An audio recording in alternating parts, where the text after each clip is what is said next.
Okay, so we are going to start with looking at the 1950s. We're going to do kind of a two-in-one type deal. The second Red Scare, which was kind of the domestic impact of the Cold War in the United States, as well as the 1950s with like cultural and kind of some pop culture of the time period. All right, so let's start. We're going to look at this idea of how the Cold War impacts domestic America. Keep in mind, although this is kind of more of a 50s idea, it actually starts taking place in the 40s, once the Cold War starts heating up, especially, um, as the Soviet Union explodes their atom bombs, their hydrogen bombs, and that's going to frighten Americans into reacting the way that they do. So Americans start to believe that they have to combat Cold War communism at home.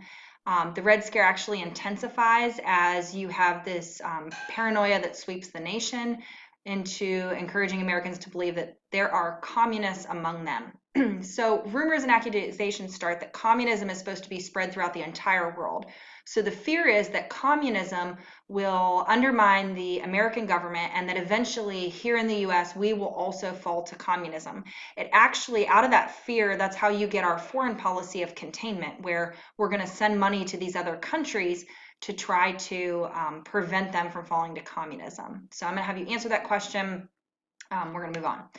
The House of Un-Americans Activities Committee, HUAC as it's known, is created in 1938 after, this whole idea of communism becoming a problem. It kind of sweeps the US. Keep in mind, we already had the first Red Scare that took place after World War I. And so in 1938, they create this organization to investigate disloyalty. They looked at private citizens, public employees, any organization that was suspected of having communist ties, they would hold investigations. So in 1947, HUAC starts investigating Hollywood. They realize that there's writers, directors, actors even, who they suspect of being sympathetic to communism and possibly even being members of the Communist Party itself. So they would interrogate these people. Some of them would claim free speech, which it's not against the law to think that there is a better form of government out there. Some claim the Fifth Amendment, where they would not, commit an act of perjury. They would not tell them themselves for committing a crime if they did not tattle on their fellow communists or suspected communists. Then they could be sentenced to between 6 months to a year in prison. And then typically those people were also blacklisted in Hollywood. And it took a number of years for a lot of these actors and actresses to get back into Hollywood. Lucille Ball, which some of you may know, the redheaded comedian, I Love Lucy was her show. She was accused at one point. Some of these others on the list, Gene Kelly, who's known for a lot of musicals and his dancing during this time period. Judy Garland, the girl that was in, or woman that was in The Wizard of Oz. Katharine Hepburn, Groucho Marx, the comedian. Again, we said Lucille Ball, Frank Sinatra, the crooner. All of those were asked to testify against other communists or members of the Communist Party that were suspected. All right, so Alger Hiss. So kind of what is feeding this paranoia is that there's this idea that communists are here. And this is one of those events that really kind of brings to the forefront what most people suspect, is that there are communist spies among us. The most famous government official that was convicted of this at this point is Alger Hiss. I always tell my kids he has a great spy name. He was actually convicted of committing perjury or lying under oath. And that's what his conviction is based on. The evidence was rather limited. Here's his mugshot picture. Another pair that's famous are the Rosenbergs. And this is kind of like a muddled story as far as, what actually happens. They were looking for spies that had given atomic secrets to the Soviet Union because it was rather quick. After we detonated our atom bomb, the Soviets had one pretty fast. So they assume that there was somebody that was feeding information. Klaus Fuchs admitted to actually giving information to the Soviet Union, and then he connected the Rosenbergs as well. There were some that believe the Rosenbergs were guilty. I've read some things. It looks like the husband, was passing things on, but he may or may not have known what he was actually giving the Soviets.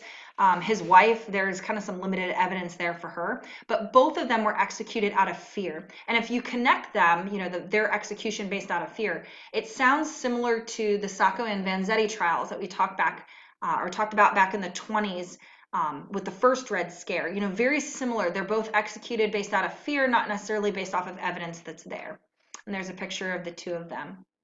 So in search of communism, the government encouraged, colleges, businesses, unions, churches to find the communists. You need to locate them.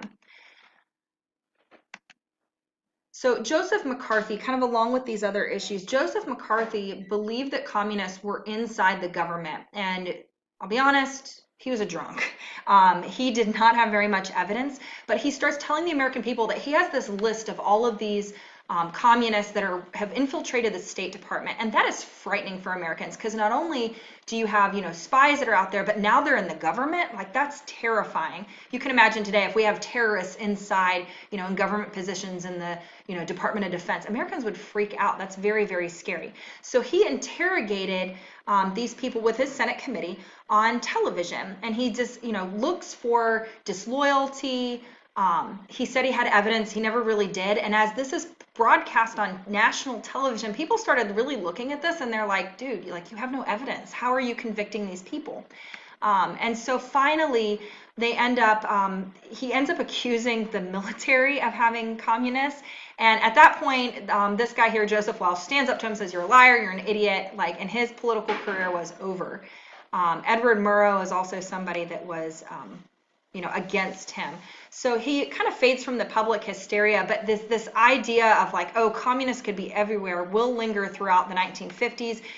It will lead people to produce bomb shelters, create bomb shelters in case something happens. They even practice in schools duck and cover drills to try to protect Americans. And I'm hoping here I can insert that duck and cover video. It's kind of fun from the 50s. Again, ducking and covering will not save you from a nuclear bomb, but it was something to do. Try to quell those fears. So let's talk about the fair deal. So in the 1950s, in 48, Truman wins the election. He becomes president, and he announces he's already president. He wins re-election, excuse me. And he announces the fair deal. He wanted social reforms. He extended Social Security benefits for Americans. He increases the minimum wage to a whopping 75 cents an hour, as well as providing funds for low-income housing for people. And so his famous kind of quote here, the buck stops here. He's going to be the one that's going to shoulder this responsibility. In addition to that, with soldiers returning home, you also have this idea that we needed to prevent another depression from happening. People were afraid that we would go backwards. And one of the issues after World War I is that military veterans coming home did not have any job opportunities. A lot of them had skipped out on college and training, and so they're returning home with no skills. So for the GI Bill, military veterans get job priority. If you apply for a job and you're a military veteran, that kind of puts your application to the top of the stack. Money for furthering their education. This is probably what you guys are most familiar with. If you serve in the military, you then get your college paid for. Training programs that were out there. I know my dad's union, they have an apprenticeship program that if you are a military veteran, they can use their military skills to kind of fast track. So if you're a welder in the military and you want to do, something for his union, which is sprinkler fitters, you're going to use that welding skill so you can fast track through some of the welding, as well as purchasing or providing loans for purchasing homes and property. So in addition to this, you've got a lot of people could afford homes for the first time. So they'd save money during World War II. The veterans are returning home. They have their money from serving in the Army. And so they're able to buy homes. And we'll talk about this, even just with the general public. In addition to that, African Americans really don't enroll in college after the war. Colleges, keep in mind, are segregated, spaces limited in black colleges and universities. So a lot of these African Americans don't have a formal education, and they're not going to get that after World War II. The one positive thing Truman did for African Americans is that he did desegregate the military, which is really our first governmental step towards the civil rights movement. A lot of people think Brown versus the board is the first government step, and it's really not. The government desegregating the military takes that step. Now, granted, they didn't do anything else at this point, but keep that in mind. Suburbanization. So Americans are moving out now of cities, and they're going to move to areas outside of those cities. Returning veterans are getting married, they're having families. Of course, the baby boom, we'll talk about that in a little bit. In the 40s and 50s, you have a new middle class that's emerged. The majority of Americans are falling into that at this point. Purchasing automobiles as well as highway expansion, so it's easy to get around from place to place. The American dream, buy this house here and live in it. Cut your grass with your neighbors. One thing you'll notice in the 50s is that everything is the same. It all looks the same. People wanted to blend in. So population ends up shifting from American cities with white flight. So whites are leaving cities and going to the suburbs. And so it increases the minority populations in the cities. You don't see this as much in the South, but you see it very much so up north. I'm from Ohio personally, as a lot of you know if you have me in class. If you don't, I am from Ohio, and our cities, when you go in, there's not a whole lot of white folks that live there. The white folks live in the cities, and then your minorities tend to live in the cities, like within city limits, and that's what a lot of the housing is. And so there's been some problems from that because that used to be the place to go for industry, but as industry left, it's caused some hardships in those cities. Here you can see some conformity. I think that's a generated picture, to be honest, but houses tend to look the same. Here's a great example you see moving into these towns. This is a Levitt town, or a picture of a Levitt town. They built these houses like assembly lines so they could put up about 17 houses in a day.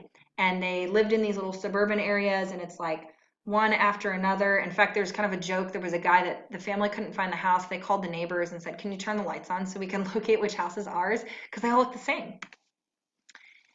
There's another picture of it zoomed further out. And then here's another picture. Notice the cars are all the same. People dress the same. Everything in the 50s, most people want to look the same. So let's talk about the baby boom. Generation born from 1945 to 1965. Spouses had been reunited. I always tell my students, they were booming, and then babies happened. In fact, if you're paying attention to the news, they've talked about with everybody staying at home in quarantine now, like, will we have another baby boom in 9 months? I don't know. We'll have to see. So at the height in 1957, a baby is born in America every 7 seconds. And there's over 4.3 million babies in 1957 alone. My mom is a member of the baby boom generation. She was born in 1948, as was my father, who was born in 1951. And so, that kind of gives you an age range. My mom is 71 right now. My father is 68. So that gives you an idea of kind of if your parents, or probably not your parents, although you might have some older parents of high school students that are just in that 1965 birth range there that fall in. Oh, covered up picture, sorry. Okay, so here's a nice little chart. You can take a look and see at these births that are rising. The baby boom generation, this is why they're pushing people so much into healthcare, because as this generation ages, they're going to need more nurses, more doctors, more pharmacists to take care and make sure that they are safe. So why so many babies? Husbands coming home from war. The marriage age was actually decreasing at this point, like a lot of people getting married out of high school. I know it was really common when my mom graduated that you were expected to get married. And even back during this time period, 45, because couples had not married during the Depression, it wasn't a good time to get married. And so once the war is over and people have money, they then are able to get married. They wanted large families, so they're having lots of kids. They are confident in the economy and Truman's policies, which increase minimum wage so you can afford it, so have babies. And then also some advances in medicine. We don't talk about this an awful lot, but a lot of women miscarry, and it's actually a pretty common thing. They say the average woman will miscarry at least once in her life, and she probably won't know it. But medical advances eliminated a lot of those problems, birth to 2. They said if, kids made it to age 2 in the United States before these advances in medicine, they were pretty good. So you've got a lot of vaccinations happening. So here's another chart. I'm not going to spend a whole lot. Kind of some fun stuff. You'll recognize some of these on the side. Mr. Potato Head, of course, and Play-Doh. A lot of kids entering elementary schools in the 50s. California was building a new school every 7 days to try to keep up. So lots and lots of schools were being built. And toy sales, that becomes a lucrative business, supplying.